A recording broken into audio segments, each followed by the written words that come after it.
We follow a principle called Scaled Agile Framework, SAF, and because it's a mix of both hardware and the software, manufacturing all of this thing together. So we follow that. So we call it as magic of engineering, and all of the tech, all of the software, every all of us sit there and actually answer questions from those customers or enthusiasts. Your software always talks about object orientation, right? But now the object orientation is physical object. Charging, do you have like charging stations also that you operate? About 2,000 now, yeah. So we are the one of the biggest in India. From that aspect, like how do we make sure that people don't think of software as a friction but as an enabler? But what we have done is that we made it more usable, we made it more customer friendly, we made it very realistic to what you have in your pocket. It is a connected vehicle right from day one, so you don't have to the GPS, everything was connected. Running a proper distributed cloud software company. Correct. Every release we have a cyber security audit. People are still able to hack into into the scooter and make some changes on it. The fail-safe mechanism in that case is that the entire CAN UDS communication, the way we communicate with the components and all is abstracted out. As you rightly pointed out, smart helmets would be the way to go. There was one person from Ather enthusiast community. He took his Ather all the way from Kanyakumari to Kashmir. Hey, hi everyone. Welcome back to yet another episode of SCALER Pod, and we have an interesting guest with us. Hi, Ram. Hey, Arnav. So Ram is, first time I'm having someone as a guest who is not from a company which does only software. So Ram is VP of Engineering at Ather, and Ram looks after everything about software and web, software that goes on the device, software that goes on your app. So I'll start off with a cliched question that I ask all of my guests, which is what does your work week look like? What all things you're doing at work, right? Then we'll talk a little bit about your journey so far as well. Okay. Sure. Yeah. It starts. My work week is quite tedious in that sense. So I get up early 5:30 a.m. and I hit. I do marathon running and also nice. I start of the day with either a jog or a 5-kilometer jog or a cycling and all before my kids get up, and then take them to school, and from there go to the work. Typically, which areas do you go? I live in North Bangalore, so I go around there only. Okay. So, decently good places over there. So inside our area only, I just do the jog and also it's quite easy to do that. So, and I have to get up way early for that one, for the reason that before the kids get off the bed, make them ready for the school and all, it kind of gets tough. So I do it early in the morning and then get started with the work. So I drop my kid at school and then push off to the work. Majority of the Mondays and like every other Thursday is very occupied. So we work in a very agile way at Ather, like all the tech companies. So we have agile, like the Mondays are usually the planning days, the second Mondays, and the second Thursdays are where we do a lot of reviews. So 2 weeks sprinting. 2 weeks sprinting, yeah. And it'll be surprising that the entire organization is running on a sprint basis. So. Nice. So we follow a principle called Scaled Agile Framework, SAF, and because it's a mix of both hardware and the software, manufacturing all of this thing together. So we follow that by and large. So we follow that, and we have a lot of these planning, a lot of these sessions which are happening. I do tend to attend all of that as much as possible because my teams cuts across a lot of these sprint teams. What in this agile it's called as swim lanes. Swim lanes, and it's called agile. The safe agile has the swim lane way of working. So a lot of swim lanes are there. So for me to get a hang of what is happening within the swim lane or the program, it'll be very tough if I go all the L2s I have and then get to know what they're working on. So I keep going to these reviews and planning sessions and all. And anyways, we have every quarter planning, what we call it as program iterations, what we call it as. And then we have an iteration every quarter for the planning. So we go there and spend a lot of time on there. And Monday evenings and Tuesday evenings is where I do the technical reviews, architecture reviews. So I develop my capacity to become the chief architect for the entire software. So anything which comes up, whatever we want to do in terms of a platform or in terms of hardware software integration, the operating systems, what we want to look at, all of that comes into these review sessions, and I chair all of those review sessions. Got it. What are the extent I can get into hands-on? So I get into that extent during the work week. And Fridays is typically where we have our internal review sessions, like code review sessions and all. So I keep attending those review sessions just to understand the hang of how things are going on. There's more of enthusiasm rather than just going into the review session. So they all keep me optional, but I keep going to those sessions. Got it. And how much of your time goes into let's say feedback from consumers, hiring, these kind of stuff? It's a considerable amount of time because from the start, Ather had been in these forums where we were open in terms of the feedback what we are getting from the customers right from the early adopters, and we look for all these kind of comments or these kind of questions which are coming over there. And I also, along with our teams, internal team, the PR team, the marketing teams, and also whenever these kind of questions come across, right, I tend to answer them directly. So I mean, that's something I've heard from some of my friends who are power users in long time community. And for them, actually, they get back they get back answers direct. from the engineers. And so we tend to drive that as a DNA for the company, right? So engineers tend to answer. So people like me, actually, I tend to answer. Like a lot of questions were asked around security, like connectivity. Why do you need connectivity? Those kind of questions, right? So I do actively answer those. About a couple of years back or 3 years back, I started something called a software at Ather, just to focus on what is software in an EV, right? And a lot of people were like, hey, EV is all fancy. What has software to do about it, right? So I started with that series. We did about 7-8 blogs on LinkedIn, Medium and all. So we do a lot of Medium blogs, LinkedIn blogs and all. And you'll see once in a month or so, some blog about 3-minute, 5-minute read. I started off that blogs also. And then we got good amount of traction, because that way what is happening that all these questions what you get over a period of time, it kind of repeats in one or other format, right? So rather us waiting and answering all of these questions, the very thought of doing these blogs and answering a lot of these questions together. Right. And that's what we have done. So we have a community day which we did last year around, I think we did in January if I'm not wrong. And this community day is where we call all the influencers, all the early adopters, a lot of enthusiastic EV riders for Ather. And we do answer all of this questions. In fact, I stand at that stall and kind of answer those questions, help them out with what is coming up with the technology. So we call it as magic of engineering. And all of the tech, all of the software, all of us sit there and actually answer questions from those customers or enthusiasts. Nice. So I'll come back and delve a lot more into everything about Ather. But before that, a quick detour into your journey so far before Ather as well. Like what has been your journey in tech like? So prior to Ather, I was at Ft.Ram Travel. So it's out of Bangalore. So I was heading the teams on the engineering side for buses and trains. So build the B2B, B2C of buses, Ft.Ram buses, Ft.Ram trains and all. Ticket booking. Ticket booking, yes. The entire ticket booking, management of inventory, management of the entire bus inventory on the platform. The entire ticket booking for that journey. And prior to that, I was in a very short stint at Simply Learn, about 6 months. Okay. In that tech, I was director of engineering over there. Helped build few things, do the migration, digital transformation. And prior to that, I was at Redbus. I was heading the B2C engineering team as a senior manager over there.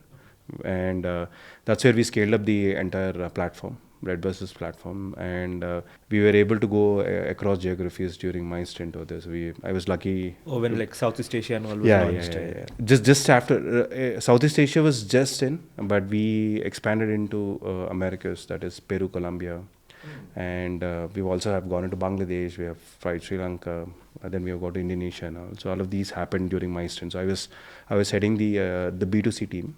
So I was able to build a centralized architecture which could scale up both geographies and also scale up even the domestic business. So we were able to carve out a lot of these things. And during that stint, I could see almost about 3x, 5x growth in Redbus ticketing itself in domestic market. And then Redbus was able to reach the pole position during that time. Yeah. Nice. And this was about the last 9-10 years of my journey. And prior to that, 8 years I was in US. I went to do my master's in USA. Okay, and then you stayed there. I stayed in USA. So I was lucky. I worked in universities over there. So I did my master's in University of Memphis, Tennessee. During my master's, I worked with FedEx Center for Supply Chain Management. So FedEx is like the hometown is Memphis, Tennessee. FedEx, the world headquarters, they call it as. And I was working with one of the professors who used to head their FedEx supply chain research for FedEx. And I was lucky enough to work as a graduate assistant for them, help them build a lot of these data science, data engineering use cases. Right. And that helped me for the next job. Again, it was in a university called University of Alabama. It's in Birmingham, Alabama. It is one of the top 10 med schools in USA. And then I work for public administration. In the Department of Public Administration, working with a lot of these doctors, PhD scientists and all, doing a lot of these cutting edge pharma companies which were doing the clinical trials and all. So we were building applications, we were building data engineering, data mining, all the pharma trials and all. So for example, if Dr. Reddy Labs wants to get a new pharmaceutical, like they want to get a new pharma composition, they have to do a lot of these clinical trials. And where do they go? And like apart from clinical trials in India, if they want to make it like an international drug, then they reach out to schools like University of Alabama, and then we help build all the systems tools for them to do the clinical trials. So I worked in a lot of that kind of research. So how did this change from working with a lot of academic tech to actual proper consumer e-commerce and all of that? How did that happen? So I've decided to come back. Also like change of country along with that, right? Yeah, all the things changed together. Exactly. So I that was a personal decision. I wanted to come back to India. Okay. I don't want to be politically correct over here, but it's definitely. But when was this? This was in 2014. I decided to come back to India.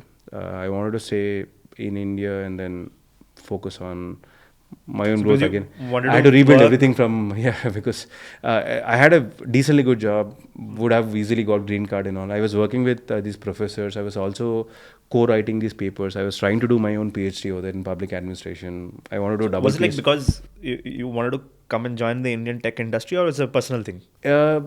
It's both, right? I was not quite convinced with the way I was living there. Okay. And that's where I said, like, it'll start going towards a little more philosophical. No, that's fine. But I was asking whether no, I really did not like I really did not like the way the entire visas. So I went in. I worked about a year much before I went to masters. Doing my masters, I worked for Infosys.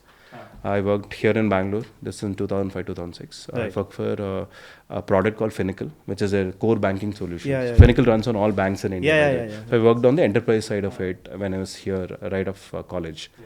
After that, I've decided to go to USA, but that was during that recession in 2008.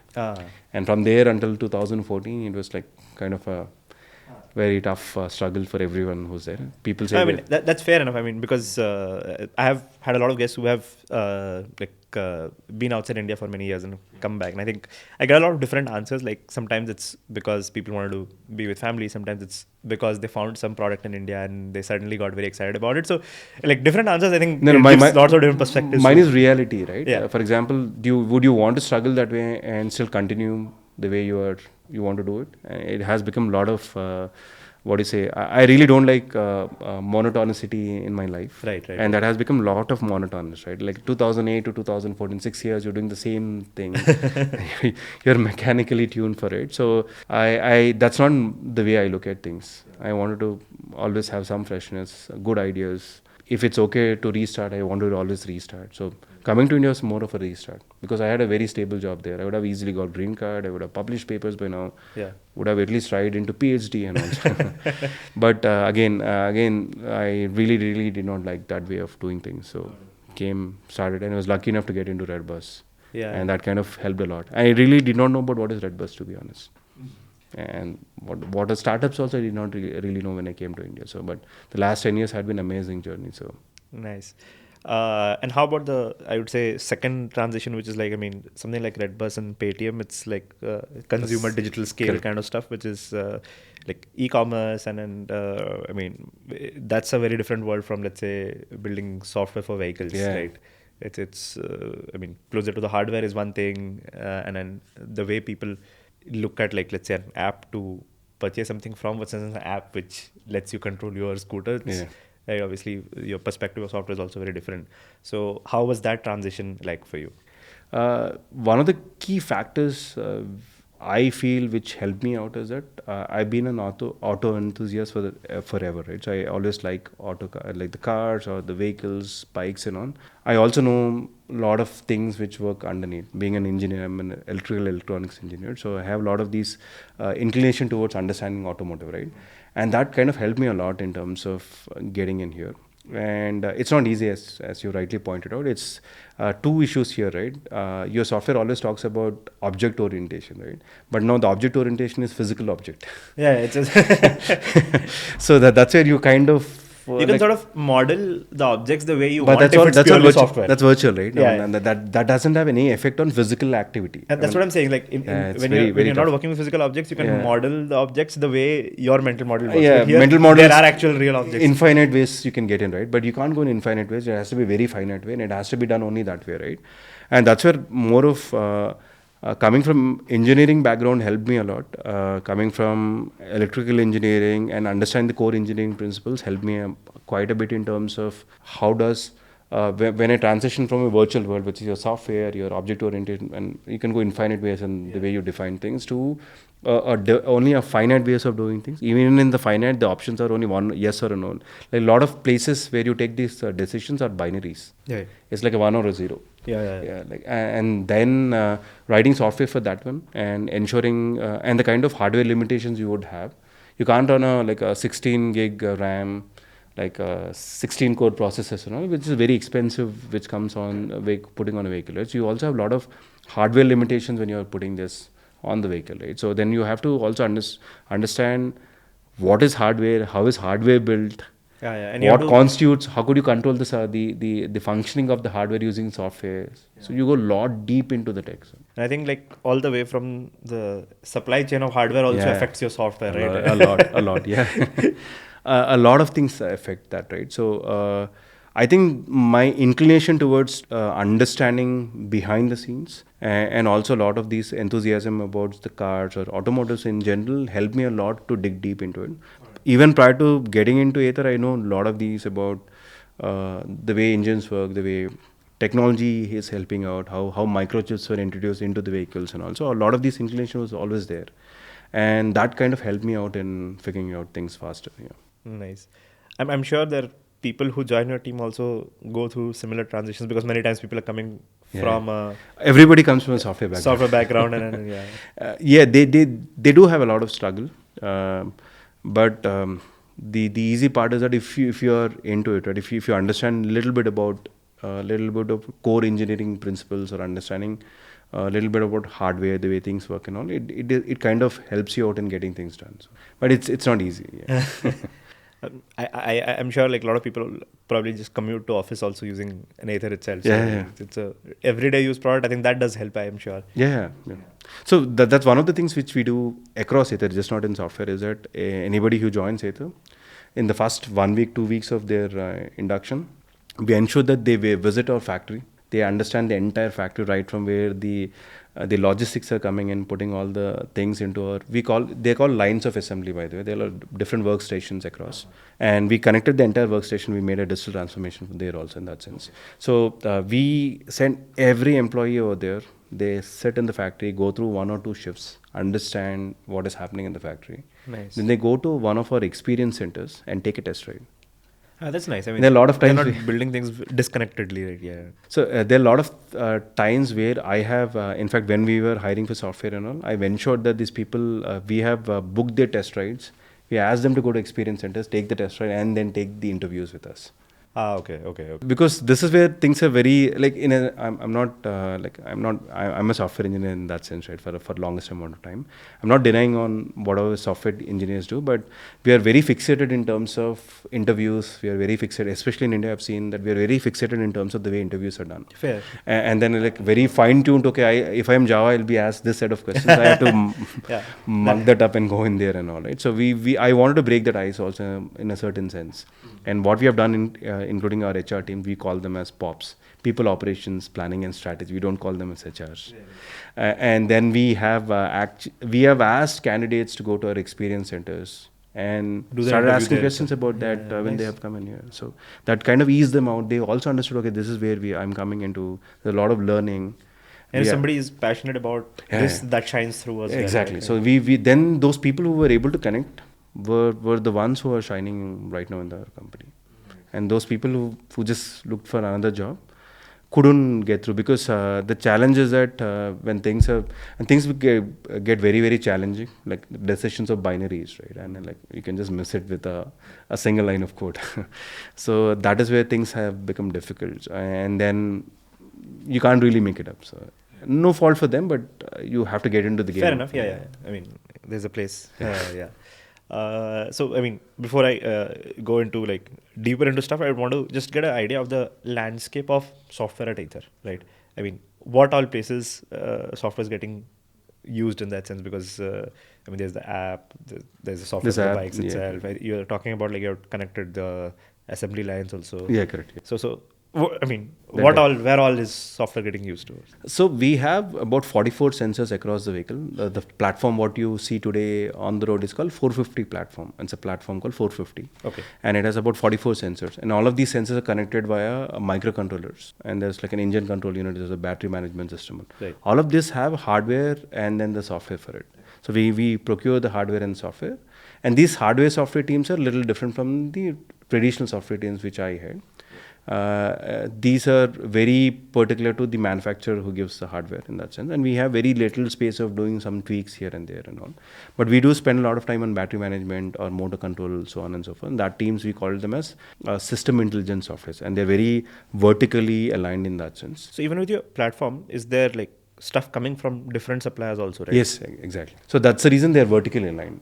Got it. Because they have to be aligned with that controllers or control units. They would have hired that hardware background to understand what to put in there. Got it. And these are not like a regular software where you can put it in, right? They could be like a very proprietary software sometimes. There could be compatibility issues, yeah. And you should also know a lot of control systems in that sense. You have to come from electronics background or have some control system knowledge, mechanicals or underlying principles and all. So that is that hardware software team. Then the middleware layer, and then we have what we call it as the gateways, and the upper layer starts coming up, right? Then we have a middleware layer, then we have the system on chip which runs the dashboard.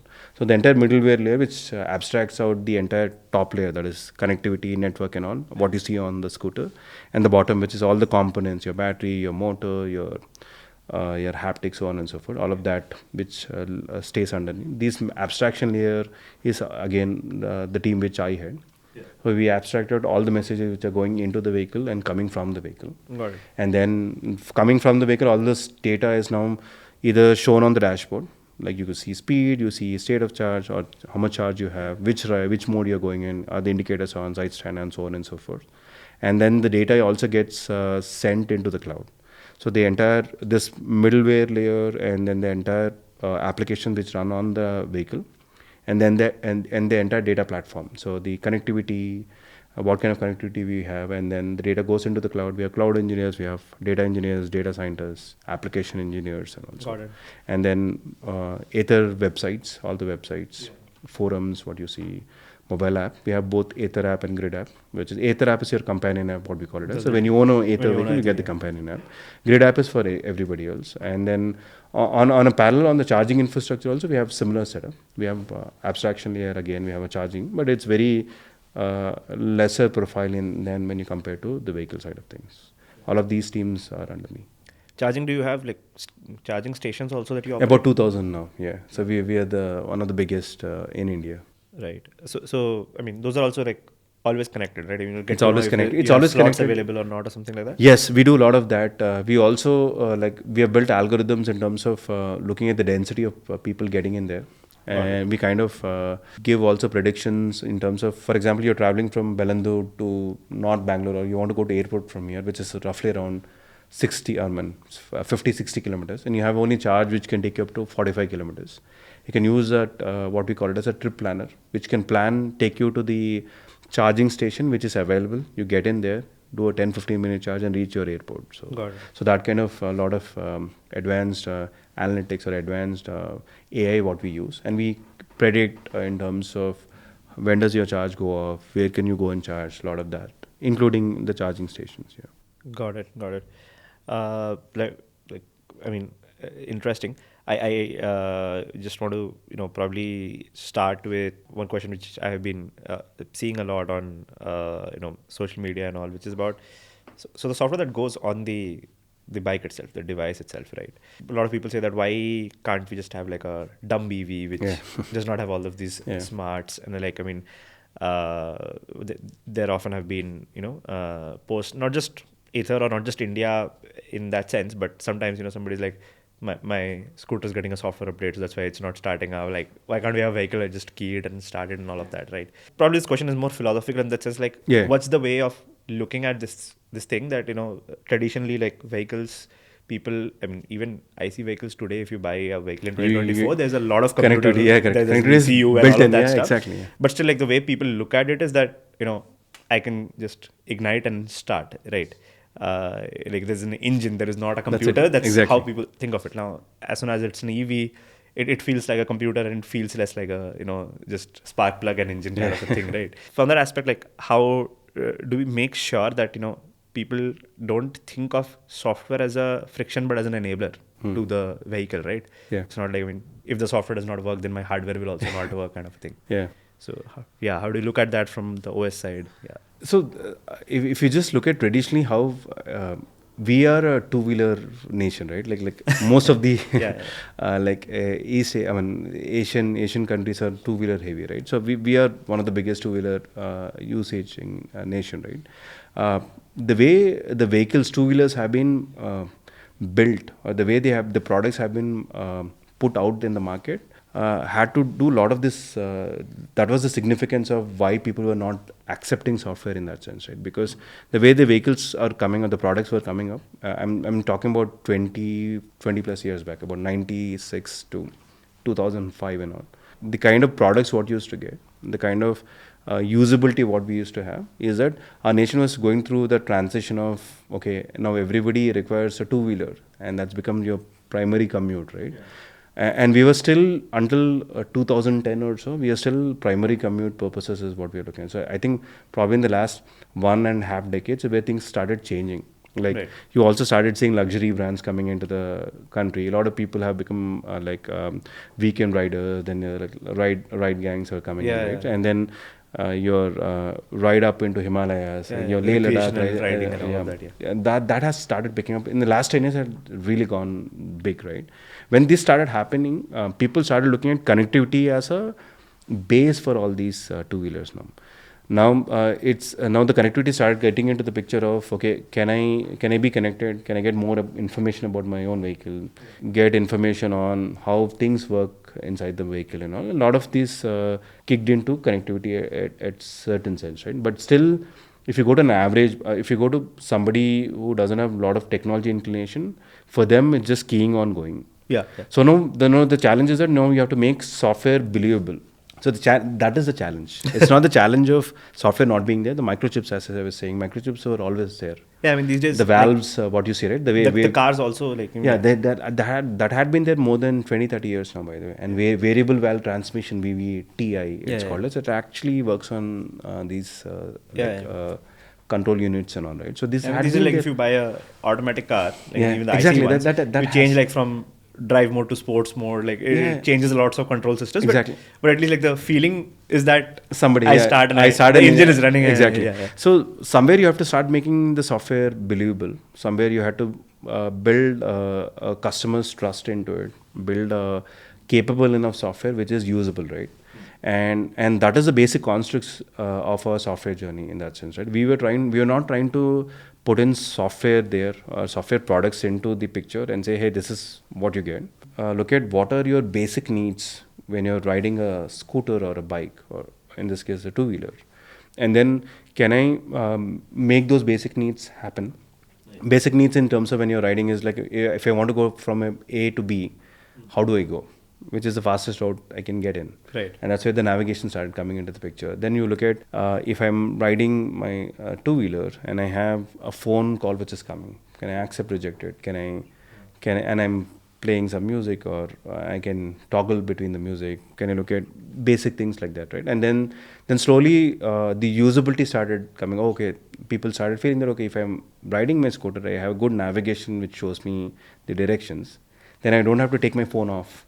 And then look at or mount my phone here, and then I'm always constantly taking my eye away from where I'm riding, and then I'm looking at constantly in my pocket and all. And then the usability started building up, right? And that's where things started become real. And that's had been the software journey. We wanted to build a great customer experience and like a good brand recognition in that sense, right? So we're just not putting navigation had been there for at least 30 years plus, by the way. Form of other, and even this having a basic dashboard was there in Honda bikes, internationally available, and those international imported vehicles in India also used to have, by the way. It's not that, but what we have done is that we made it more usable, we made it more customer friendly, we made it very realistic to what you have in your pocket. Yeah, I mean, that's definitely, I mean, I'll probably double click into that question, is that because you talked about navigation. So something like what do you call as offline navigation kind of setups where the maps are preloaded. Yeah, this is a SD card. You get the GPS pointer on it. Probably like what, this is 2024, right? So 24 years back, like my dad got his like Maruti 800, and you couldn't buy a Map My India, this console kind of a thing. Used to run Windows compact embedded Windows C kind of thing. So I still remember that because I was in school, and so just looked up around some blogs and all, and figured that, okay, because the device on the packaging said powered by Windows C. If you turn it on, only maps open, nothing else opens, right? Because it's locked down to the only one app. I was like, okay, if it says Windows C, why can I run actually full Windows on it? And then I looked around, and there was some Russian forum where somebody had a similar platform device. I mean, not Map My India there, of course, but some other company selling on similar SoC and all. So somebody had figured out a race condition bug where if you put Explorer, if you put some script as explorer.exe inside your SD card, it'll try to run sometimes the SD card one, sometimes the disk one. And like it starts and it tries to run explorer.exe basically. So you can just inject that and hack. And I did that, and like full Windows experience opened up. It was fun. We could actually load, I think there used to be some app called Windows, I don't know, Intune, Zune or something like that. It was a media player app. And I was like, okay. And then this is a car which does not have a dashboard. Right? 2020, right? 2000. It's 2000, right? So, but now that what navigation dashboard my father bought, now you can actually have a media player also in it. But it was fun doing that. But anyway, I mean, coming to the point is that those kind of maps even like existed for a long time. They existed. Garmin TomTom used to Garmin. The map software was Garmin only inside it, and Map My India is making the device. Correct, What I started seeing is that I think 2006-07 as a very rudimentary form of Google Maps started coming. Like that device, I think my father spent like some 50,000 on that device, and he stopped using that because he would put his phone, and there was no initially place to hold that phone somewhere. He would put it in the AC slot somewhere. But the thing is that navigation is not just about your GPS dot. It's also about being friendly with that interface first, because it works not just in your car, it works when you're walking as well. And you want the same interface everywhere. And then the traffic thing. So like if there's a road blocked, you get that real-time thing and all. I think that's been a big challenge with, I see all of my friends with even like luxury cars which have a very good navigation system, but they will still use the phone, Android Auto or the CarPlay one because there is Google Maps and all that stuff. So what has been your approach to navigation on these devices? So that is the challenge, right? If the challenge gave a good reality in that sense, right? So the challenge was that if we are able to build a similar Google Maps experience, or the same similar Maps experience on your dashboard, then there is less friction in terms of taking your phone out and searching for it, and then you actually trust what you see, right?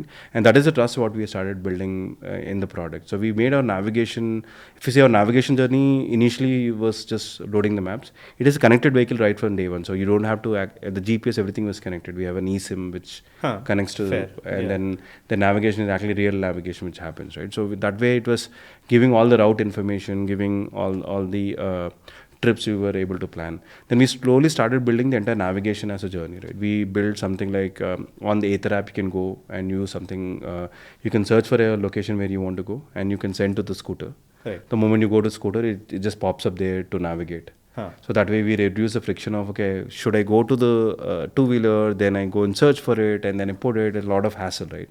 If I'm able to give you the same experience, like WhatsApp, somebody shared you a location. You can actually click on it and you'll see Ather app, and then you can send it to Ather app, and Ather app device will start navigating. Ather app will just show the location. You can add any number of stops or whatever you want to add, and then just send to scooter. It just go to scooter. So the next time you're on the scooter, it's ready. So we started giving a lot of these, and if you see, this is like for every all of us, including me, it's a common experience, right? So people do share us the locations and all in WhatsApp or invite you to your home and then they share this. Exactly, this location. road, So now that's where we have built a lot of experience around navigation. We have built we have enabled the tech in that sense. So when we started working on the Google Maps, we built the entire Maps navigation. What you see today is built on Google Maps APIs. It's not built on SDK. We have this challenge in our dashboard of it's not Play certified, because it's not Play certified. You won't get the Maps SDK or Firebase SDK, which are quintessential for your maps to run, right? And we built all of this using APIs. Our challenge was to, when you're building these maps using API, and we use vector maps now, which is the latest one. We wanted to have not if it's not exact experience what you have on your phone app, which gets updated every week, every 2 weeks, right? Sometimes maps can send you an update like 3 times in a week. Yeah. But almost similar to what you could see on your phone, and that's where our biggest challenge had been, right? Because hardware restrictions are there. Like hardware is not. It's not easy to keep updating your devices the way we update our smartphones. But your device, once it's on the dashboard, it's always there. Now you still have to give the same experience. So now we worked at an operating system level, reducing a lot of loading times, working with every update which Maps was giving, updating the underlying browser, right, and give almost similar experience to what you have on your smartphone. And we are now transitioned, had made a lot of navigation improvements. As I said, Trip Planner is one of them. Actually, you can plan your trip on your scooter also. Okay. The other thing was we started getting two-wheeler only routes. And I can bet you now, once you take your two-wheeler, especially Athers, it'll take you to those the bylanes or gullies, what you call it as. And it'll get you out of the traffic. I think so Google that is two-wheeler only routes. Google has also been investing a lot into two-wheeler routes in South Asia and all. And this is where we are pretty lucky, and our collaboration with Google helped a lot. And that's happened about 4.5 years back.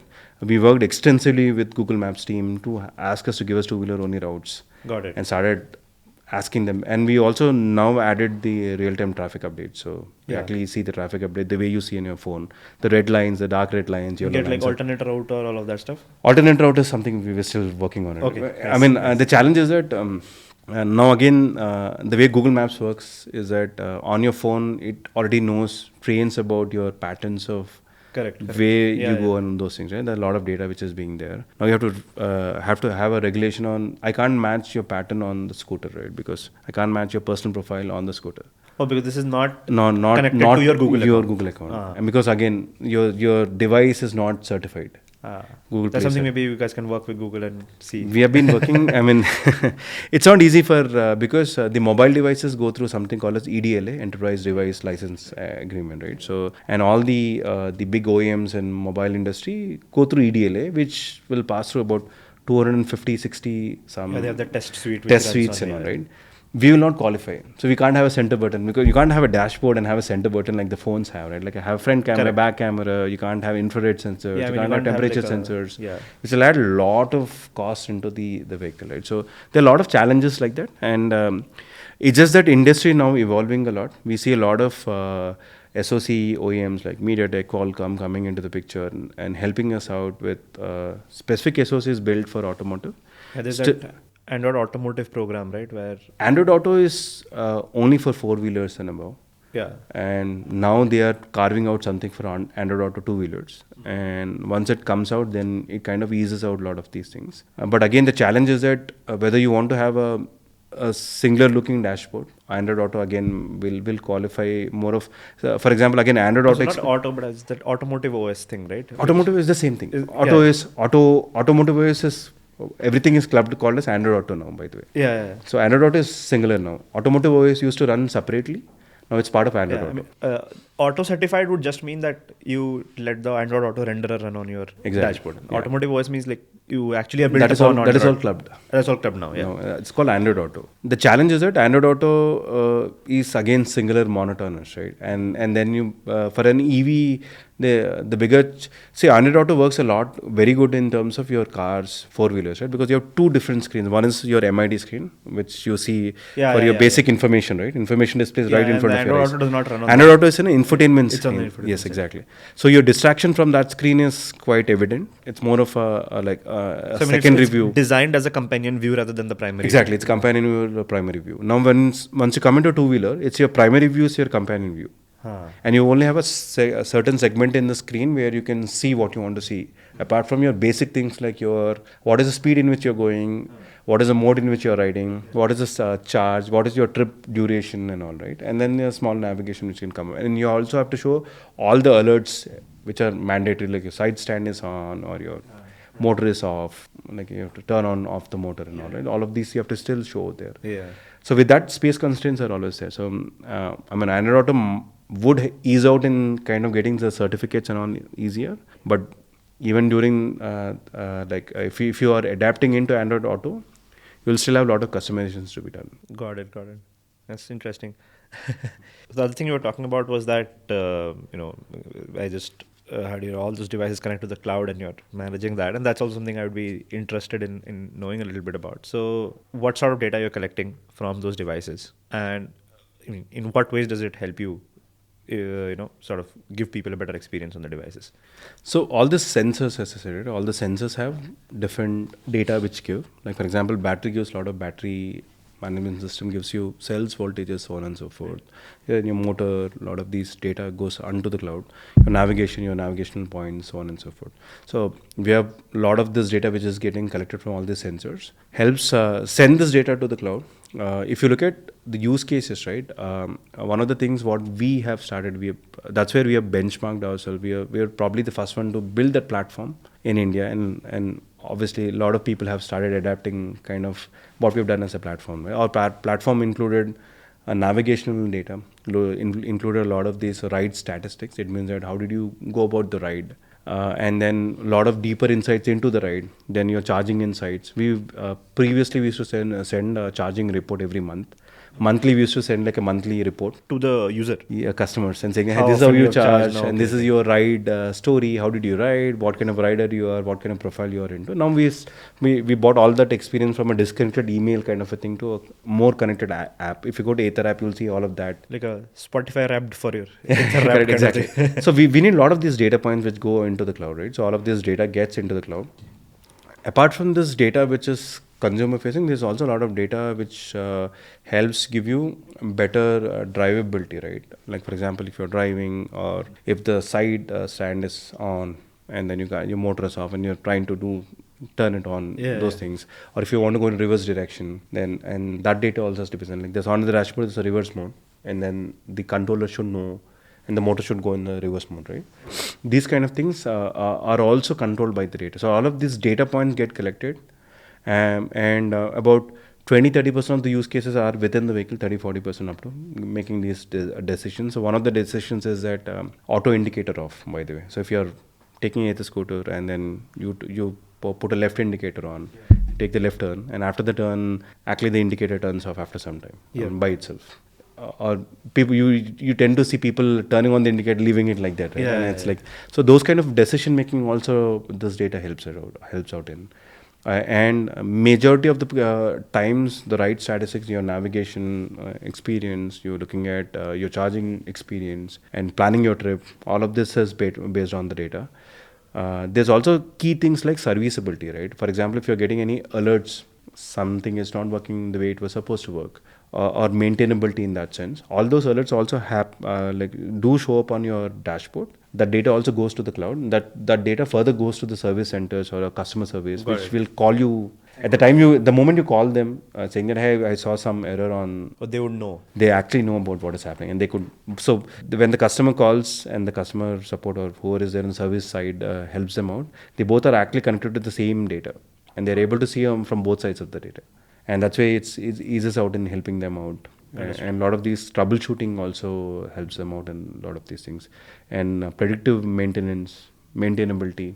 So if you go to Ather app, it also talks about like what is your service history, what kind of services you get into, what subscription you're having. One of the things what we have done with Ather is that we started doing varianting. So it's different subscriptions what we have started. It's called Ather Connect. Okay. Ather Connect gives you a subscription onto the vehicle. Like for example, if you don't want to have a navigation experience, you can take the bare minimum vehicle in that sense, but you want to have a great navigation experience, good ride statistics, help you out and become a better rider, use the vehicle better and all.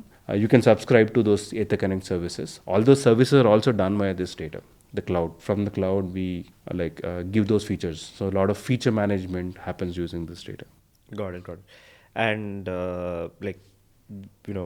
something that the audience for the show definitely love to know is a little bit of a mind map of how is your data platform like how you the data getting collected, where are you storing it? Yeah. How does it look? All the data, we use MQTT as a broker. MQTT broker is the one which runs for the device to server. Device to the server, yeah. So device to server. All the devices publish the data via the MQTT client into the server. On the server side, we built the entire data platform ground up. So when I joined about 4 years back at Ather, we built the platform ground up. The platform constitutes of everything open source by and large. So we were having this decision making of going with IoT core versus building it ground up. So we built it ground up. So we have not used any managed services for managing the entire IoT stack. So data goes into the cloud. And then we have the enterprise serial bus kind of an implementation using Kafka. Kafka has become the brain of the entire data getting in there. And then once inside the Kafka, we have a lot of these different enrichments of data, collecting the raw data, and then fine tuning the data over there, and fine tuning the data, and then it's connected directly to the app. So as soon as your writes are done, you're doing it on the Kafka, it means like some consumer is taking it out of one place, enriching it, putting it another queue. It's streams and consumers, a bunch of streams and consumers which are working, and we have built a data lake around Google Cloud Storage. Instead of using these big data lake solutions and all, we have built everything using very simple constructs of using a Google Cloud Storage, very simple formatting. Storing flat files. Flat files, absolutely flat files in that sense. Yeah. And then we have built a way to optimize pulling the data from there. And then we use ClickHouse for that sense. All the real-time statistics, all the analytics, what you want to do, enriching the data and all happens on ClickHouse. In fact, we started with ClickHouse open source, and then we moved with a partner called Alternity.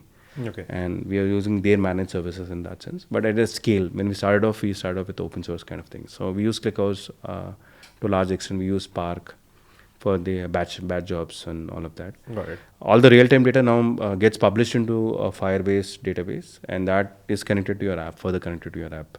And rest of all the batch job, all the data, sets of data now are ready, right? Now the vehicle has sent all of the data.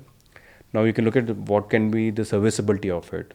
If you have any serviceability or anything which you want to point out, or if people are taking their vehicles into the service center, then you can look at the data and look at, how was somebody has gone with some fault, for example. You can look at historically what happened in the last 1 week, 2 weeks, or whatever the timeline, and look at troubleshooting it. And about 50-60% of this data use cases are also going to further helping us build the platform better. Also, for our engineering teams to understand batteries, the way the batteries have been used, the way the motor had been used, what kind of profile when you're throttling the vehicle, all of this comes into the picture. So got it. So data use cases are many in that sense. So we use a lot of these for R&D also to help us understand better, make the product better for them, for the customers. Right. It's interesting because to think about the cloud aspect of a vehicle which runs on the road. Yeah, and then I think we were discussing earlier as well. What does it cost you to run this whole setup? So we send the vehicles can send based on the mode in their riding anywhere between roughly about 1-2 GB to about 10 GB maximum in a month's time. Each vehicle in a month's time. That translates into terabytes of hundreds of terabytes of data every single month. And our cold storage easily runs into petabytes. That's the scale at which we run, by the way. So with that scale, building on GCS had helped a lot of things. Building on open source and then moving to managed services at certain scale helped a thing. So we started off at probably end of December 2022, roughly around 100 rupees, for example, is the platform cost. Now we are running at about 19 rupees per scooter as a platform cost. So per scooter 19 rupees per month? Per month, yeah. So that kind of scale, yeah. Nice. So that's like a lot of reduction in cost in that sense, right? So we worked extensively in terms of optimizing the data storages, archivals, looking at better way of structuring the data and also segmenting the data in a way that the accessibility is very, very fast. Yeah. And then looking at good data warehousing solution. ClickHouse helped a lot in that sense. Looking at good batch jobs using Spark, and moved from building all the applications just as Kafka brokers and Kafka clients which are reading the data. We moved to streams, and then stream analytics also helped a lot of things. So we reduced it quite a bit in that sense. And in this time, your actual amount of parameters collected per device would have gone up, right? Gone up quite a bit. Even the number of vehicles on the road has gone up, right? So roughly around about 75K more vehicles got added during that time, and we were still able to get the cost down. Yeah, nice. That's that's. I mean, that kind of a cost, like 19 per device. I mean, I understand like a lot of apps probably have that kind of a cost from just mobile app usage as well, probably. I'm sure like from a device you're collecting way more like data, like in terms of payloads and all. That's a pretty nice, This is just this. What I'm giving you timeline is more of a storage cost, more perspective, right? If it's 100 rupees, it's about 5x times I'm reducing that cost. Right? The actual cost is a little different because it also has variability of function of how much the usage is on. But we are able to translate the cost from like 100 rupees, for example, to get up to 20. I really love that you are at least measuring it in that terms, because a lot of times people don't think of it like that, like per user, per day, how much is my system's costing to run it, kind of way. But yeah, that gives you a good perspective as to like... Because overall cost factor remains the same, right? But for example, the platform cost might not include a lot of your R&D costs, a lot of your staging, this thing costs, but we tend to bake in all of that, and we always benchmark. If it's 100 rupees today, how much I can get in the next 3 months, 6 months, 9 months, like that. And we always benchmark in that way, and that's how we were able to get on cost a lot of it. We have roughly came around 5x times, 6x times year on year in that sense of reducing costs, where the number of vehicles on the road started increasing. So that benchmark is now one of the metric what we look across the function, and then we look at how do we reduce those costs on a day-to-day basis. Right. So in that sense, you are pretty much running a proper distributed cloud software company. Correct. As well. Yeah, as well. So yeah. I'm sure like I think this conversation helps give perspective to people in that sense, because you think that mainly the software is about what goes into the scooter. Correct. What's sort of shrink wrapped into the scooter, and just like what is out of the market. But you're running actually like a proper cloud software company in that sense, right? Because now you also have to build in the entire software, send all of this data which is usable, make the experience better for the customer. Also, your own product development, it is helping a lot in terms of understanding your product, so on and so forth. Help your own internal products teams to realize what are the better things to do. Help your service partners or your experience centers, give them valuable data to service the customer better. And then also, majority of our time goes into make the customers feel easy to use the product. And that's where only data is helpful. I can get, as a shrink wrap products, great branded companies and put it over there, but it's of no value. Yeah. You can go and ask any of your friends or in family who has luxury cars and great systems and all, ask them how much they actually use it, how much they feel they're comfortable using it, and your answers will be astonishingly. And the more luxury... The connected software, I think the biggest thing is that it keeps improving because it's a connected software. Exactly. Otherwise it does not. So exactly. So that's where the differential experience is there, right? Like you can get the greatest and the best of systems over there, put it over there and make it run. But usability will stop at certain point in time. Even though you have the greatest in your car, you hardly use it. And even if like the experience is, I think, better than the connected alternative on day one, it catches up and goes ahead very soon, because you have the data and you can keep improving in that sense. So that's the kind of question which I like. The entire platform thing what I was talking about is in fact the blog what I've done. That's the first blog I've done. So real-time data processing in two-wheelers is the first blog I've done. I've put it on LinkedIn, on Medium.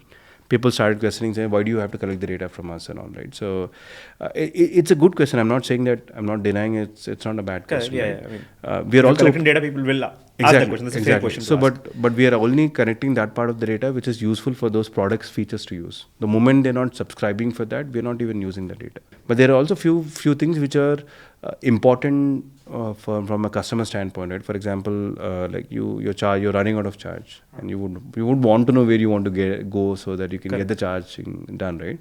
Those base features you would still have to send some data, right? We can't really trace out where you are, right? And we can't ask the customers to share your data from your mobile phone. I'll use that data to power, and nobody will know, right? So there are some data points which are like kind of helps you out better your lives, right? I mean, better at least your experience, whether it's offline, online kind of an experience, right? So that data points is still like, we take those data points, we do send it to the cloud, and eventually every customer would know how is it helping in their own decision making.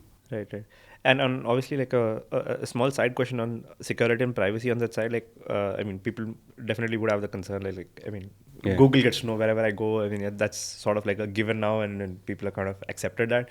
But like my bike company also knows wherever I go. So I mean, what do you do to address that concern? So we are very strict in that sense. We run a lot of cyber security audits and all. We work with third party, like very major providers and third party for cyber security and all. In fact, we send our scooters, two-wheelers also for the entire hardware, software, everything for cyber security and security testing. We do end-to-end testing of the entire platform. We have like people like Mandiants and people like other third-party companies which help us out in understanding the usage of data. We are also use audit trails in terms of who has access what kind of data, and access is so controlled that except the applications which are like accessing it, nobody else would have even access to like to see the data. So the way we store the data, the way we retrieve the data is very restrictive in that sense. So it is absolutely used only within the application's permissible limits. Got it. Makes sense. And in these security audits, we do it like, in fact, every release we have a cyber security audit, by the way. Oh, so every release goes through? Every release. So every mobile app release, we use a third-party company called AppNox. AppNox is our security testing vendor. We use their platform to do end-to-end security testing. They look at everything, right? Your APIs, your backend. So if your backend is exposing those APIs, or there are too many parameters which are exposed, or vulnerabilities in the backend APIs. Your mobile app, if you're like putting any secret keys, or if you're misusing that, all of that. And then we have also stricter audits on our database updates or reads and those kind of things. So, and this is for every single release. So that way it's very, I'm not saying secure, but we follow all the standards which are there in the industry. Right. And we tend to follow that every single release. Got it. Another sort of a small question on the client, which is like, because I was just curious. So like your the Ather companion app and the device. So most of the things like you're saying, like you can send the place you want to go to, or you can see your vehicle status and then all of that. Do you have a lot of connections from like the mobile to the device directly, or is it always through the cloud only that you're doing this? We have the Bluetooth interface for that, right? And we do use Bluetooth interface primarily for the music control and the call accept reject kind of thing. Because it's a connected vehicle, we wanted to have the vehicle independently exist. So all this communication sent to scooter and all via the cloud. Right. No, I was just curious about it because I mean, in my experience, I've like done some work on some of these things on mobile, and I feel like if both the devices are connected to the cloud, it's just way more reliable to do it via the cloud, because like the reliability. Bluetooth is a very very, because you might have too many distractions or too many interferences in that sense, right? Yeah. So one of the things is that even I think you briefly touched upon the FOTA, right? The OTA part of things, right? So that part I missed, because why this data is very important is that we keep our scooters absolutely like fresh, right? In that sense, you get a similar experience what you get on a Play Store and Apple Store. So whenever we have a OTA like ready for OTA is over the air update. I just want everybody to firmware over the air. Firmware and hardware and software over the air updates, right? So if you have like if you want to give an OTA experience, again, this data platform or the entire data what we collect is very important. So we have here we have built the entire OTA software also ground up. We have like worked with a company called Icon. Now Icon, we were glad that they also now started working with us. In fact, they started working closely with us in that sense. Icon is our software which does the cloud farming. So we do a cloud farming for the OTA. It means that we can also send to all of our internal alpha customers, beta customers, people who are very enthusiastic about updates and all. and have a full control on what goes to where. Like for example, there are people who sign up for we have a lab section within so our different channels. Yeah. Like you have like I think these days the OSs also do, like you can join the Apple Insider program. Apple Insider program, the beta programs of WhatsApp, and also a lot of customers started reaching out saying that, hey, what is Ather doing? Can I also understand it?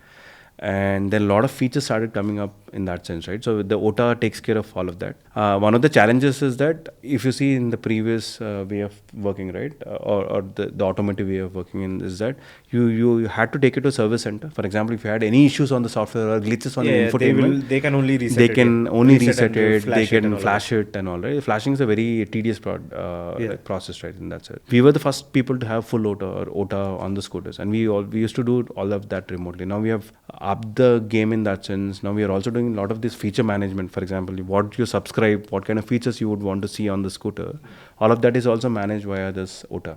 Okay. So that way, one of the things which happens is that like we have a lot of these control systems, right? Like now, one of the OTA gave like when you're doing the reverse, when you're going in reverse mode, through OTA, what we have done is that we are able to turn on all the lights, hazard lights. Right. All the indicators go at the same time. So a lot of this OTA is just not about making things better for you as an experience, but also giving you all of this added advantage of, okay, I'm using the same vehicle for the last 4 years. Can I make my vehicle experience better? And now with this OTA, suddenly you started seeing that, hey, hazard lights are also now working.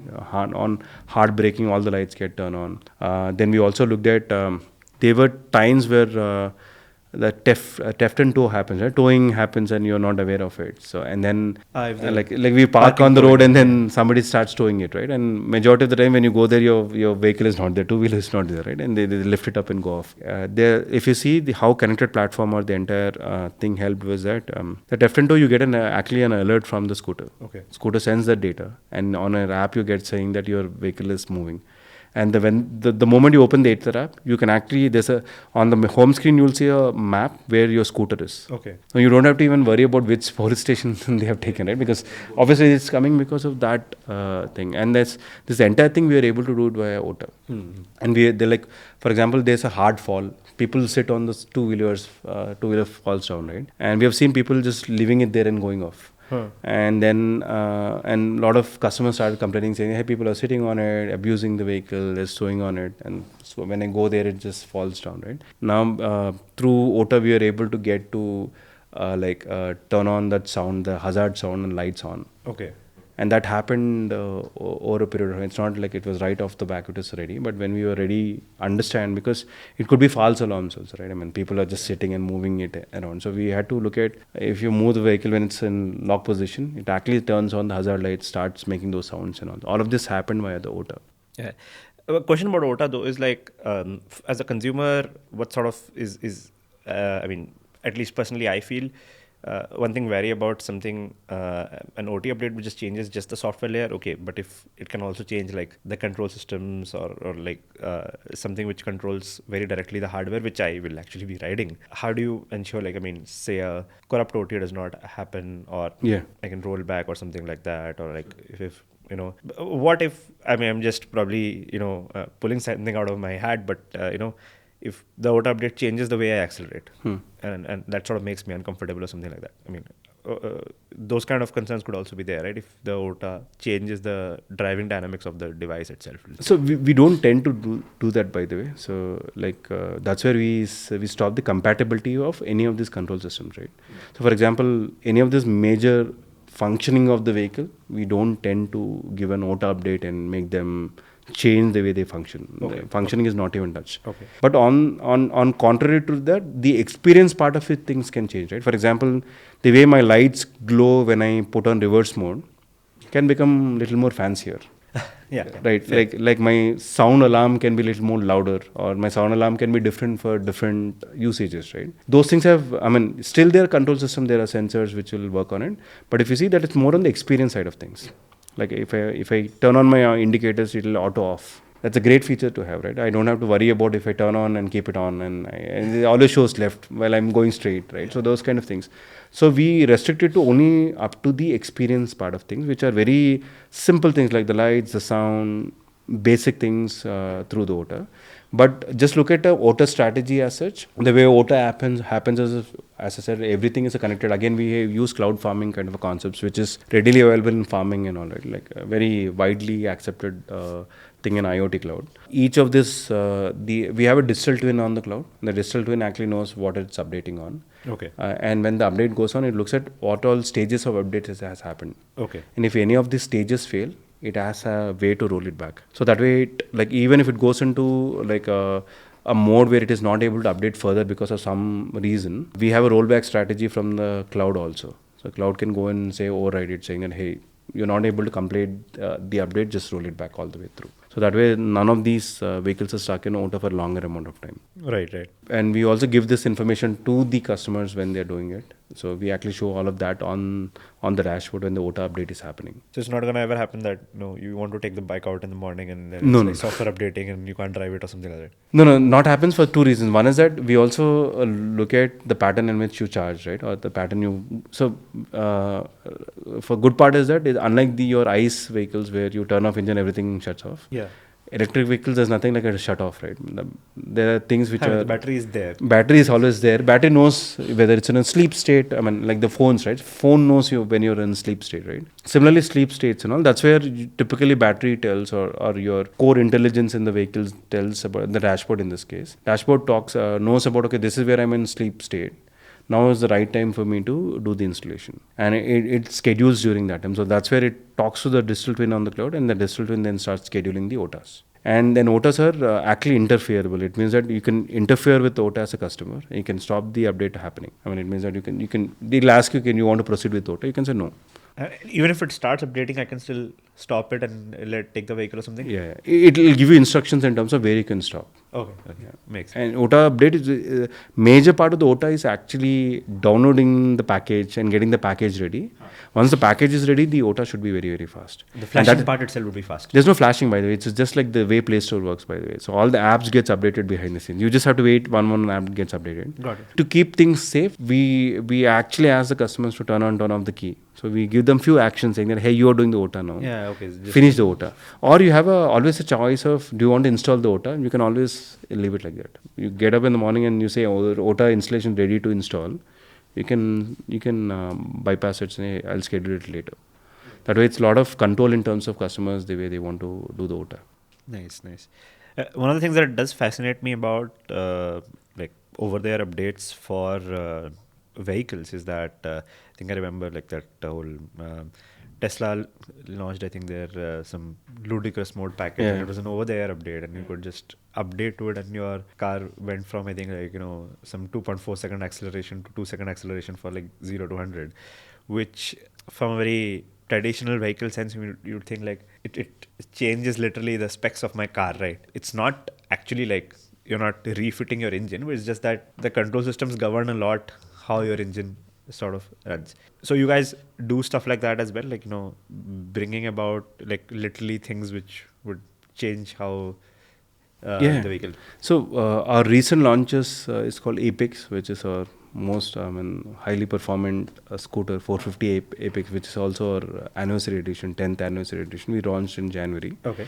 It has a one throttle ride. So like one throttle ride is that it does regen when you like decelerate. Okay. Yeah. So the amount of regen can improve as and when the customers started using it, right? So over-the-air updates actually helps you out in giving a better regen.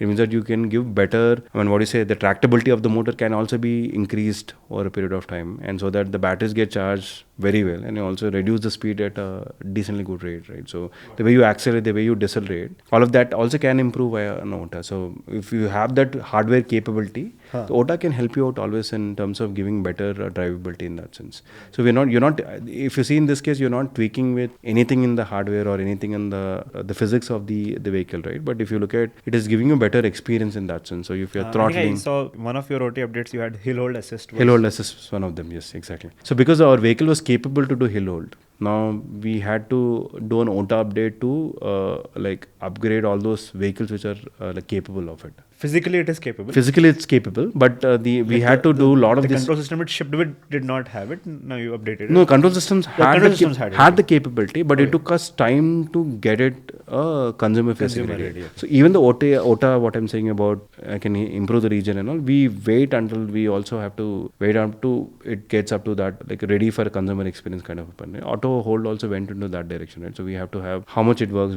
the way it works and all. But it was fascinating in that sense that one OTA update you got a auto hold. It was a great feature for a lot of people, especially people who are like taking the vehicles like in a slope, right? It helped a lot in that sense. Even in when you're stopping at a stop signal, it's a little stopper there. You tend to hit the brakes hard or put your feet like on the ground too, on the ground like stiffen the feet and all of that has reduced because of the auto hold functionality. So a lot of this happened by auto.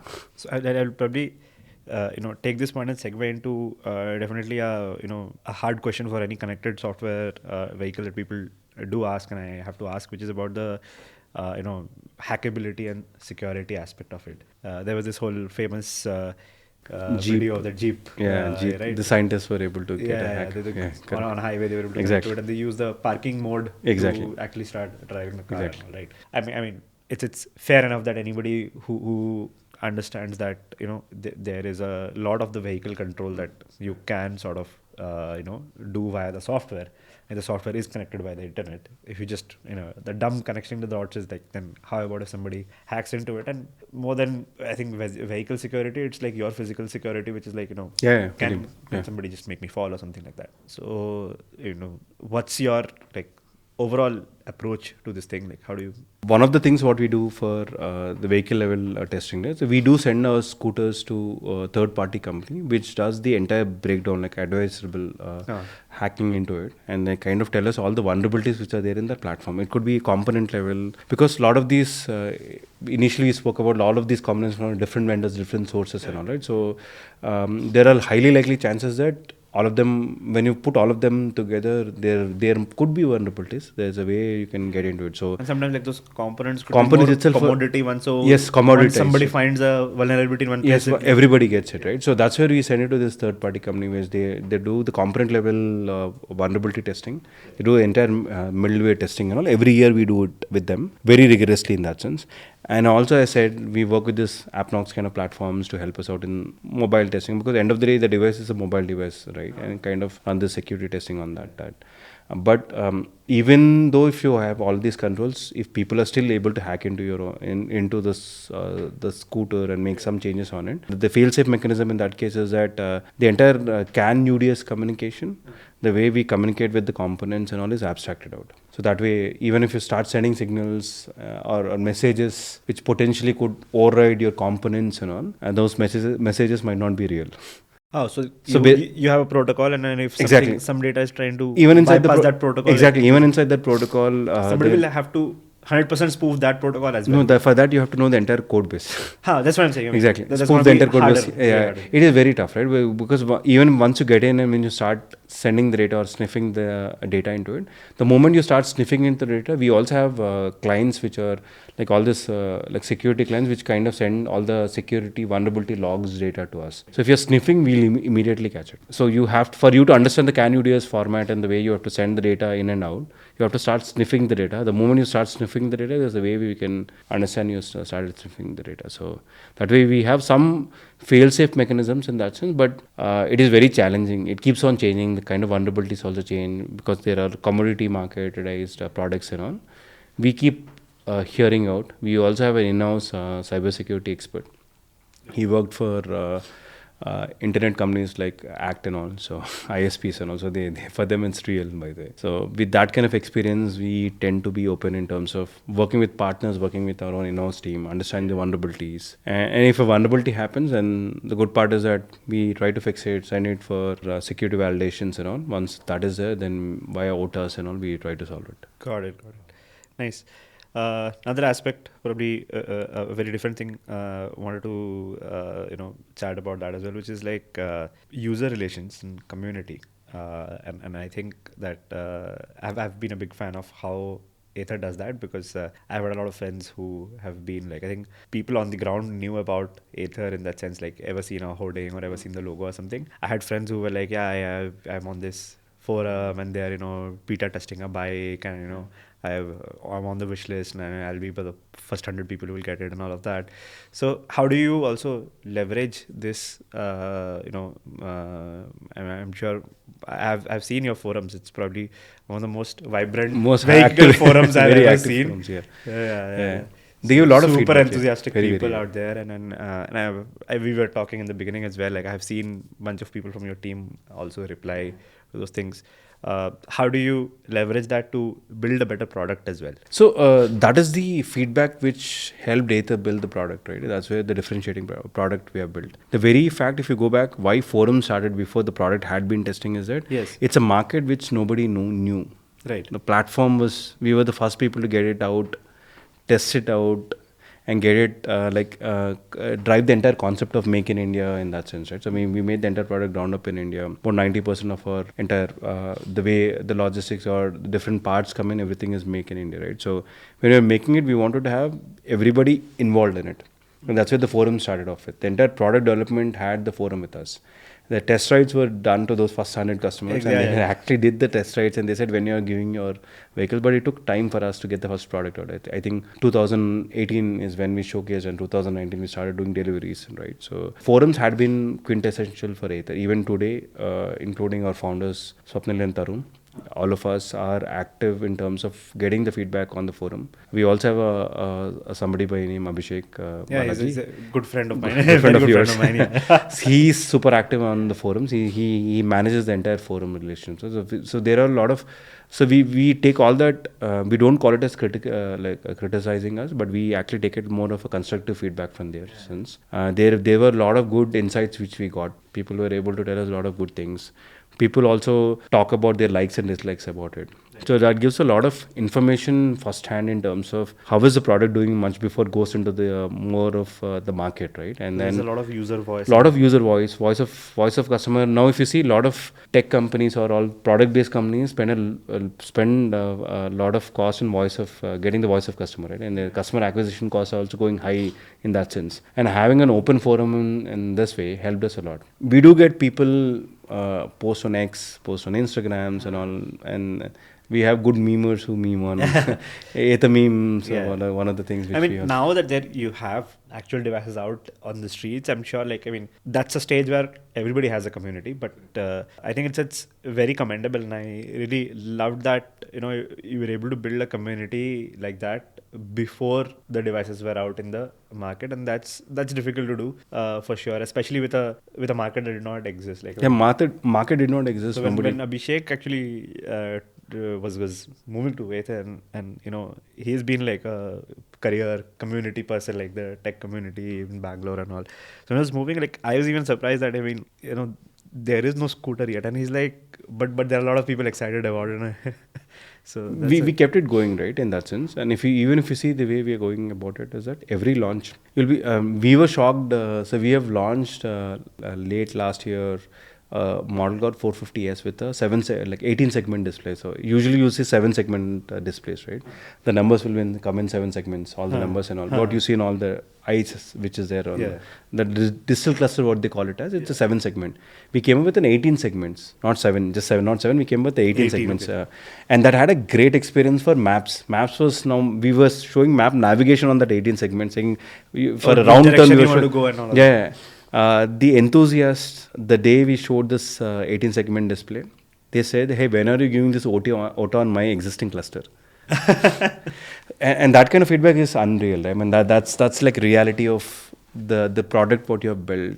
And that's what all of us struggle for, right? And all of us bang for the buck for that, right? And that kind of, and that customer, in fact, is also my good friend from Google Cloud. And he was one of the principal architects. I work on the cloud side of things. And he was the first person to tweet saying that, hey, when will I get this?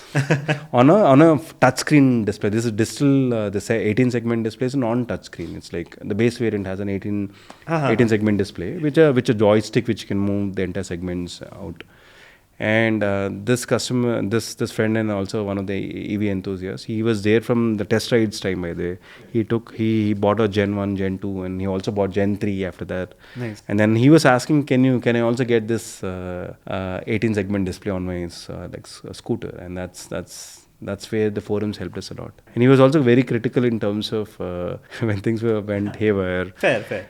When we had bad software updates and all, and we being very honest in that sense, right? We are also striving to go with more stabilized software updates, good, keep the scooters very fresh in terms of serviceability and all. We do take feedback very, very seriously. The very fact that software updates, in fact, my entire team looks for any update we get, including our co-founder Swapnan, and he hears like even one customer reaches out saying that I have an issue during software OTA update. Out of 200,000 plus 2 lakh plus scooters on the road, we tend to attend that. We don't tend to just okay, 1 and 2 lakh is like very less, right? So we don't tend to oversight any of these things. Even if it is impacting 5-10 customers, it might have a potentially a bigger impact somewhere else, right? So that much you got to know, but you don't know how much. How much exactly? So even if it is one or like even a 1.5 also is more than enough for us to work on it. So plus it's like a physical product. It's transporting you from one place to another. I mean, exactly. So even one person for one person, for them, it's 100% of their use cases. Exactly. Exactly. 1%, 100% of the use cases, and also one person having a bad experience. So if you see the entire Ather, the value of Ather was giving that usability and great customer experience, right? And usability is your day-to-day things. And for one customer, if it's 100% non-usable, it means that you've not done justice for what you have given to them. So that is the seriousness at which we take this. Right. And we do acknowledge, agree that we had bad day, but every bad day had a very good day. I mean, that's how we work. We look for all the good days for them, and that feedback is helping us a lot. And in fact, that's a very fact that we're not shut down forums. Right. You want to keep it on. Makes sense. The other obviously thing I want to know about a little bit is about hints of what are things happening in the future. So far, obviously, I mean, great, you have been like one of the flag bearers of this industry, but the industry itself is really exploding now. I ask anybody who is thinking of like friends of mine who just moved to Bangalore and like, okay, I need to get a two-wheeler, so right, and at least in the tech circles, the first thing everybody's mind is like, I will get an EV because I mean it's just cheaper to run and all of that. And I mean, people probably these days think not EV only if they have no way to charge it. So that's sort of the space. Yeah. I mean, I'm sure the market will explode going ahead. So what's your? I mean, you folks have been like the kind of first to the market, first to like sort of pioneer this thing. What are your thoughts on what kind of new things coming to the platforms as the market grows, and a lot of other competitors also you have? Yeah. So we have announced smart helmet, by the way. So it's a voice enabled helmet. So you can actually I was just thinking about that. Like, I can get a HUD display and maybe something to hear. Smart helmet we have announced actually. In fact, it is going to come out, and then you have a voice assistant to it, and we have like train few commands for you to talk and like navigate me here, pick up this call, so on and so forth. It's a proper voice enabled smart helmet. We are also looking into a lot of technology adaptation in terms of Bluetooth. For example, if I want to make easy, seamless connection between the vehicle and the device, which is vehicle and your handheld device. For example, WhatsApp notifications. So one of the things which you have put on labs is WhatsApp notifications. So you can, your major distraction is WhatsApp notifications. When you're riding, it's keep on pinging. So you can actually see, you can just get the notification the way you get it on the phone, right? The top, there's a nudge comes there. And then read it aloud. Read it aloud, that's it. And you probably talk back as well for a reply. Talkback is might yeah. We will look into talkback because talkback again requires a better voice assistant, and the voice assistant AI also has to go up to that level. It's a lot of different way we have a dialects and all, but at least you're able to hear your WhatsApp notifications, so you don't have distraction taking your phone off. So one of the primary motive is to reduce your putting your hand in a pocket or take the phone out. And ease out as much as possible, and voice assistant is definitely coming into the picture. But if you look at an industry standpoint, there are a lot of use cases coming in terms of voice and like voice assistants and all. I mean, we kind of exploring into a lot of this. Like majority of the customers also wear a smartwatch. That's a common thing across. Both are wearing. All of us are wearing, right? I can say everybody wearing outside when you go meet friends and all. If we are able to give a simple voice and majority of the users who are using the smartwatches are used to voice assistants or your watch, right? So help them out in the same thing, like can navigate me here, can you pick me these things, so on and so forth. So then on the app side experience, we are going to go to the next level, give you kind of thing. What I see which could help also is bring in a lot of, for example, giving notifications, giving you reminders of, for example, picking up your laundry on the way. Fair Like very simple things, right? Like, because if I put a reminder for myself on my phone companion app, and then it kind of takes me where I want to go. And also reminds me, hey, this is the time at which you have to go.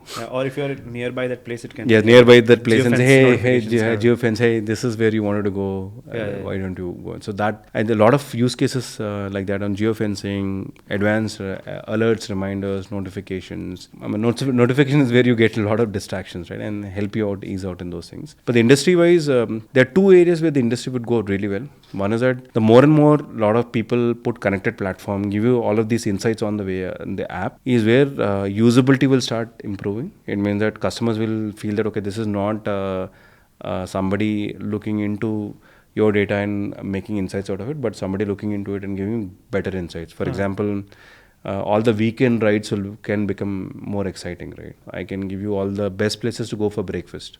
And if you want to do breakfast shopping between your own friends, why don't you form a group and all of you have an EV, for example, if you have an Ather, and between the Ather or between all the EVs what you have, share the same location and go there and then get and have your breakfast or hop between all the good breakfast places during that time. Help you put a reminder over there for all of the friends. Help them a reminder to charge over the previous night so you can head up, go in the morning. Go for a long ride or something. So those kind of things are started evolving. If you see, even the communities around the bike rides, right? That also evolving towards connected platform. People like Ari have put the Tripper, which is navigation, which is on Himalaya. I don't know if you have seen it. It's actually something called as a Tripper, which they have put for navigation. So that also helps in all the bike riders who are going for a big ride, instead of putting their phones out and all. So industry, even on the ICE part of things and the internal combustion engine part of things, people are evolving into connected platforms. So now, because the ICE is also evolving and getting these basic connectivity features, the electric vehicles and all the EVs, the kind of connected platform, the kind of insights what we have is definitely going to give a better experience, and that is where the better experience is coming from. Makes sense. Because now ICE is also adapting it, and they're also like giving those features, and that is helping us out. It is driving better features on the side. Nice. I think with the helmet thing you were saying, I mean, I would definitely love to see, someday mainstream like helmets with HUD displays of probably your. They're like. I mean, I've seen helmets which have that, like fringe motorsports. ones. Motorsports actually had. So yeah, I mean, MotoGP current ones, they don't actually have that, but I've seen prototypes have been there, but they have tried it. I mean, a lot of these motorsports have these head-up displays and everything. There are a few, I think, Chinese companies which make them, like, from AliExpress and all, you can actually purchase. The only thing is, like, they're not very well connected to, like, your device and all of that stuff. So, I mean, they typically do it using accelerometer on the device. On the device, correct. But if you do it connected with the vehicle, because obviously that has truer sensors. The sensors act very well. So that is coming in very, very well. So one of the other things which will, we have done this in the past also. We were able to find the infamous potholes in Bangalore. Pothole detection, gradability. So gradability helps you in terms of preparing. If you're going with the load, not going with the load, right? Slope up the your flyovers and all that stuff. And then pothole detection. Potholes are like very infamous everywhere, not just in Bangalore, but they have literally been fatal accidents and all. Two-wheelers have been major victims for this one. We have seen the manholes being open, people being two-wheeler falls there, and also if you are able to detect it, it also helps in terms of like usability. For everybody. Everybody, right? And SOS is one of the other things, right? Like if you're in a place where you have very less connectivity, you still want to send an SOS or somebody else track you, your own friends and family, so that you're safe when you go back. Like you can do stuff like what the Apple Watch kind of thing does, right? If you Correct. fall, then automatic SOS alerts. False safe. False safe, we do have that now, Okay. by the way. But I'm talking about just in terms of the way Uber ride you're taking in the night and you're a single person SOS you're riding. button kind of thing, yeah. No, you can share that ride to your Yeah, family yeah. and friends Yeah, who yeah, can that's- track you, right? yeah, correct, yeah. Where you have gone. So that also will start coming into mainstream consumer. Like it will start becoming a commodity on your EVs. Also, EVs are great place to have that. So for connectivity, you're just using something like a basically eSIM kind of a thing, right, on the device. Correct. Or it could be paired hotspot via your hotspot with the phone phone also. as Yeah, or Bluetooth also. Bluetooth also evolves quite a bit. Bluetooth is a little sketchy in terms of if you're riding, it will start getting a little sketchy. But improvement in Bluetooth is also significant. But having this connectivity is very, very important. If you see, a lot of these advancements will come in having that connectivity. So I'm saying connectivity via eSIM, via Bluetooth, or via your own paid hotspot is secondary. But having that connectivity is very important because that gives you safety, security, great customer experience, great value for money for the product what you're using. Right. You see your own vehicle being very fresh. Even physically it is not changed, but at least when you get onto it, you feel good about it, right? So, Right. and if it gives you, for example, weather prediction. We've tried it. We have given it to a set of customers who give decent prediction in terms of what happens with weather and all. So that will be great. I mean, that sending them a notification on it. So that helps you at least keep you intact in terms of, okay, it's going to rain in Bangalore. This area is raining, so you avoid going out now. So Right. Fantastic. I think probably just one final question which I have to ask because AI is all the hype these days. Yeah. Probably like very different sort of AI is like Gen AI, Gen AI. transformer models and all. But still overall, I mean, where all do you see like scope of AI also in improving this platform? on the I'm way sure you're already using. we are using a lot of AI. And Gen AI and LLMs, just started using them. Again, we were lucky to work with somebody like Google Cloud. We also started using ChatGPT, but that's on customer facing, like bots, I got it. bots, customer service. Bots, Those, I mean, that's your de facto for everybody to get. That's what I'm saying. I mean, these days there's a lot of Yeah, correct. Gen AI, LLM craze, but Correct. in No, general, like in general, AI in the yeah, platform itself. So, like if you look at smart factories and if you look at the entire industry 4.0, if you want to go towards industry 4.0, right, the way manufacturing is getting into, that's where the LLMs will make a lot of sense. So, like generative AI, like for example, Gemini is one of the things. DALL-E is the other thing which the ChatGPT gives, right? OpenAI.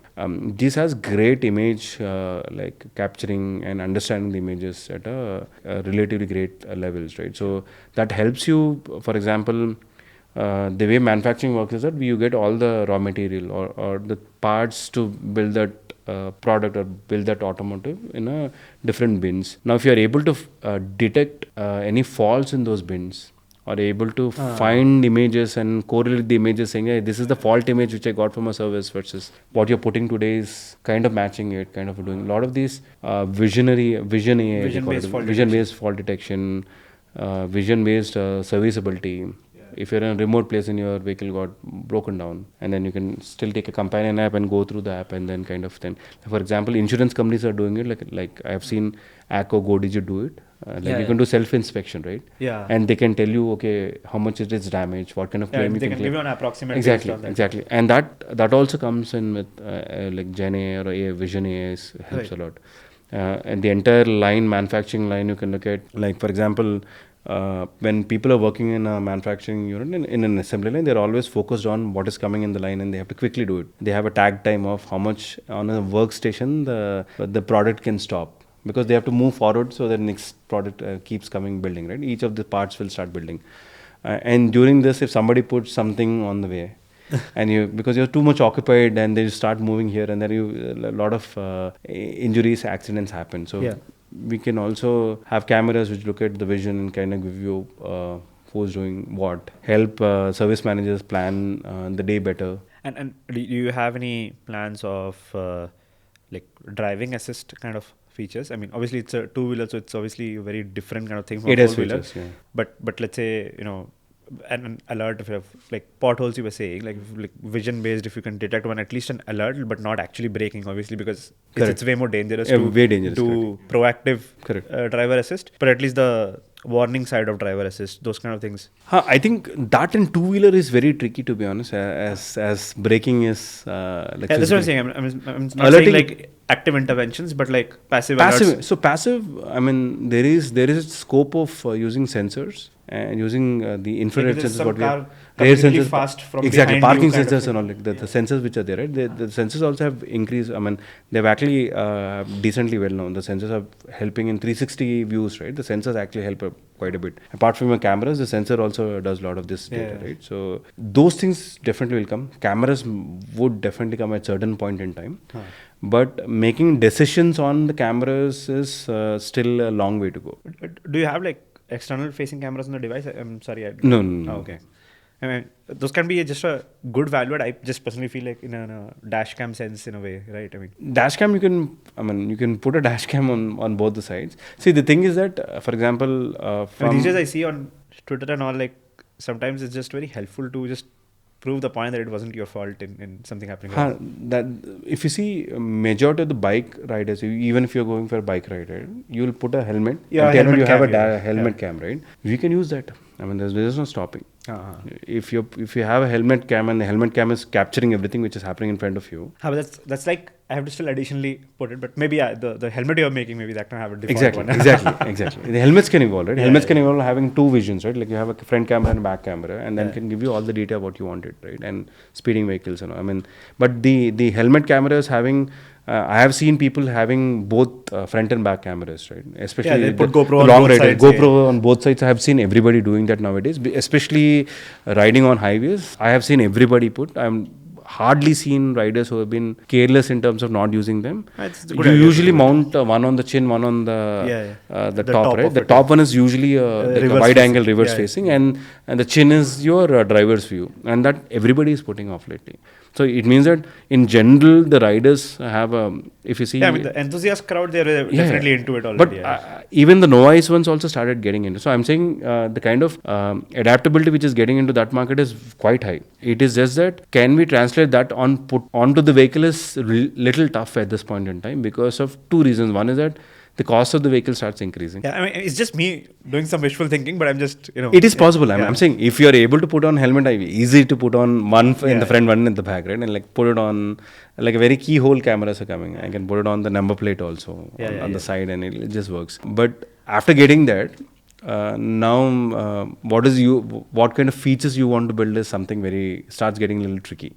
Because you from an OEM standpoint, you look for three aspects, right? One is safety, one is from security, and we look from like any of this product experience perspectives, right? I mean, it should be something that improves the experience, but does not also distract kind of a thing. Exactly. So, but from a customer standpoint, I want to have a chin camera which can give me all the front view. I can capture things which I miss while I'm riding. The rear camera for my safety and all that. So the perspectives are different, but eventually I see that both of them coming together. As you rightly pointed out, smart helmets would be the way to go, both from your own usability standpoint and from a vehicle standpoint. It'll start evolving. Right. And you guys also have any future plans of more performance oriented devices? Because I mean, the current ones they are like, I mean, in a traditional sense, if you bucket things into scooters and bikes, they still probably go into the scooter bucket, right? I mean, they're definitely fast in acceleration and all of that, but they feel like urban commute oriented. But I mean, obviously the enthusiast crowd loves like going on road trips and mountain bikes and all of that. So is that like bigger peripheral vision that all of that is used? No, every two-wheeler manufacturer, to be honest, just not Ather, right? I'm not being politically correct here, but I'm trying to be like justify, right? All of us would have that crossed in our minds. The challenge is that there are multiple challenges in this one. Unlike ICE, where you can stop at a petrol station, fill it in next 1-2 minutes and go off.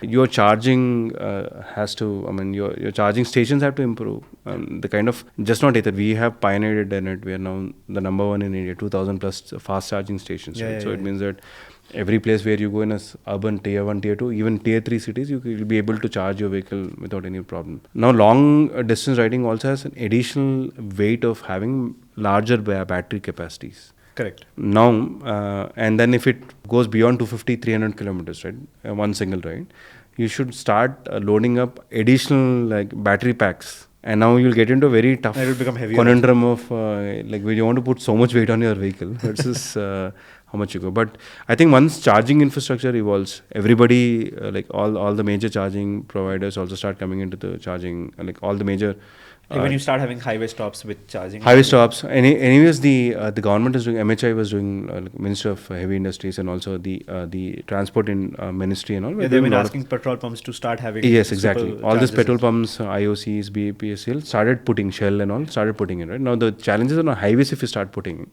then one is that you'll ease out. Even if you have a 250 kilometers range, you go 250 kilometers, take a 30-minute break, charge up for another 80%, go another 150 kilometers break. So you can plan the breaks and go. Even realistically looking at also, right, even if you're a normal ICE bike, you will stop like significant amount of time. So it doesn't. Like 200 kilometers, you want to stop for you half have an hour mental or 1 fatigue hour. or a physical fatigue. You will stop for a 30-minute, 45-minute break, right? So it kind of balances out in that sense. The only challenge is that even the battery pack level, fast charging will evolve. It has to evolve because you are expecting 30-45-minute pit stop. And then if you go all the way to zero, you should have at least 80% to go another 150-200 kilometers, right? So they're like that'll take a little longer time because now the capacity of the battery is limited. So you have to, within that limited capacity, you have to do all of this stuff. So I mean, but it's going to come. But I'm not saying long rides it'll get into. In fact, you'll be surprised as there was one person from Ather enthusiast community. He took his Ather from all the way from Kanyakumari to Kashmir. Oh my God. He has done that. So from Kanyakumari to the Kashmir, he has done it. Got charging points. Yeah. Probably if you don't get charging point, you can still do a wall plug charging at slow Exactly. speed. Yeah. Exactly. But he was able to get wall charging overnight and was able to do fast charges of Ather and do the entire ride. It took time, but yeah. But I mean, as and when the technology evolves, as and when the batteries get evolved, fast charging gets into the picture. People like us helping building the community. We've also made our connector like public. We had a patent on the connector. Now our Ather connector has become an India standard. Now it's a BIS standard for two-wheelers in India. Charging connector. Yeah, the connector is to a base. So everybody now, I mean, who wants to have a connector will have the same. They have like a reverse charging as well on the vehicles. Like if you want to charge a laptop or something from the vehicle battery. It is possible, but with the kind of battery packs what we have today, right? I mean, limited battery packs, right? So it is possible. I mean, like the cars all do it because I think they have huge batteries and exactly. Like Ionic does it. Tesla has that thing. Ionic does it. Hyundai Ionic, which Ionic also has it. Like the Tesla has that power your house using that. Even Ionic, actually Ionic 5, which is in India, which does that. BYD also does that, by the way. But again, the battery packs are huge. Some 77 kilowatt hour, 80 kilowatt hour battery packs are like they can actually literally run one single bedroom apartment. But I think a phone could be charged from a bike. I mean, that would make sense. Yeah, the phone, those things, accessories can easily done. Like for example, if you have a smart helmet, one of your challenges is that how do you charge it, right? Oh, you have a smart helmet, it has to be recharged, right? So that can dock into your, yes, exactly. Those things will happily, all the accessories can be charged using the current battery packs and all. Yeah. Nice. I'm pretty excited to look forward to a world like that where like a bike plus helmet is together a vehicle kind of a thing. Vehicle, exactly. You wear it and you get like some of your gauges on your HUD and you can like speak to the assistant. Fantastic. I mean, I'm like once again like thank you for all the answers. A lot of my personal curiosity also was satisfied. I would definitely love to go for a factory tour someday myself as well. Like your I'll take you around. Fresh joiners are going. I will probably go along with them as well. I've seen some of the videos which you guys put out of the assembly line and all. So yeah, it's very fascinating, and I'm a very big fan in the sense that it's rarely, not a lot of like truly first time hardware products kind of thing come out of India, like built in India, built for India kind of things.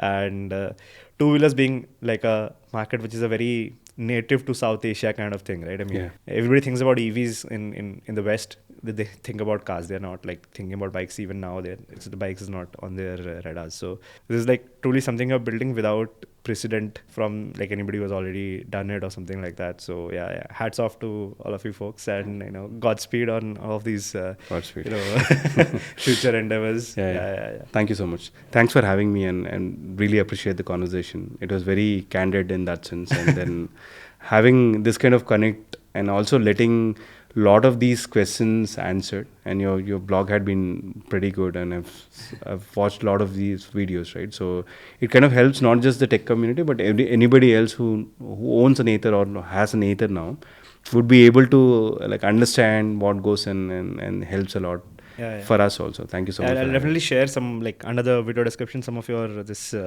blogs about the cloud platform thing. Absolutely, because I'm sure the people who will be watching it would be very interested in like understanding the cloud side of it also, but powers the device. We'll be more than happy if they can go through the blogs and ask us questions. We'll be more than happy to answer that. Sure.